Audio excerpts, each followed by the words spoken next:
தூத்துக்குடி மாவட்டம் விளாத்திகுளம் அருகே +2 மாணவி கொலை வழக்கில் 9 நாட்களுக்கு பிறகு ஒருவரை காவல்துறையினர் கைது செய்துள்ளனர். கைதான நபர் மீது ஏற்கனவே 30க்கும் மேற்பட்ட வழக்குகள் நிலுவையில் இருக்கும் நிலையில் மாணவி வன்கொடுமைக்கு உள்ளாக்கப்பட்டு கொலை செய்யப்பட்டிருப்பதாக தூத்துக்குடி எஸ்பி தெரிவித்தார்.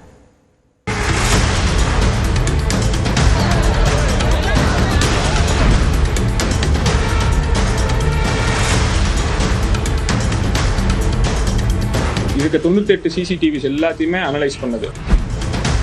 செக்சுவல் அசால்ட் கம்மாண்ட் இருந்தால் அதுக்கான எவிடன்சஸ்க்கு நம்ம சேகரித்து நம்ம அனுப்பிச்சிருக்கோம். விளாத்திகுளம் அருகே வேடநத்தம் கிராமத்தைச் சேர்ந்த +2 மாணவி இயற்கை உபாதையை கழிப்பதற்காக காட்டுப்பகுதிக்கு கடந்த 10ஆம் தேதி சென்ற நிலையில் மறுநாள் காயங்களுடன் சடலமாக மீட்கப்பட்டார்.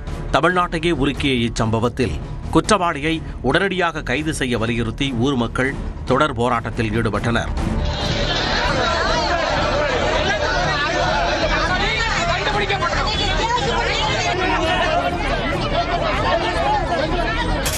பத்து தனிப்படைகளை அமைத்த காவல்துறையினர் 50க்கும் மேற்பட்டோரிடம் விசாரித்தனர். இப்படியான சூழலில்தான் வேடநத்தம் காட்டுப்பகுதியில் அமைந்துள்ள ஒரு காற்றாலையின் சிசிடிவி காட்சி வழக்கிற்கு துருப்புச் சீட்டாக மாறியது.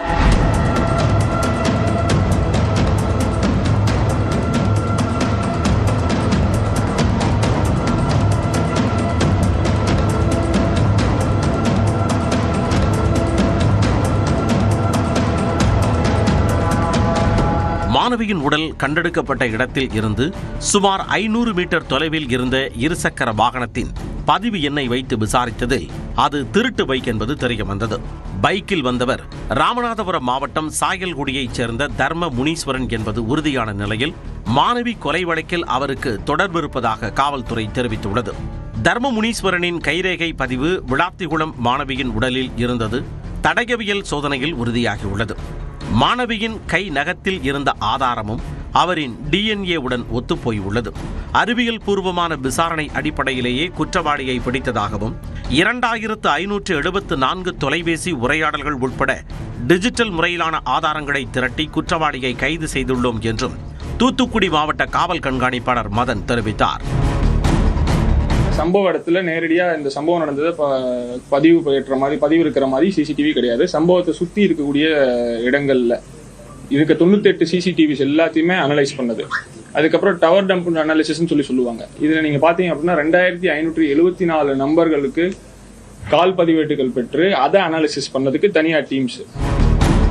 2020ஆம் ஆண்டில் எட்டயபுரம் அருகே மூதாட்டியை வன்கொடுமைக்கு உள்ளாக்கி கொலை செய்த வழக்கில் ஆயுள் தண்டனை பெற்ற தர்ம முனீஸ்வரன் மேல்முறையீடு செய்து கடந்த ஆண்டு டிசம்பரில் ஜாமீனில் வெளியே வந்தார்.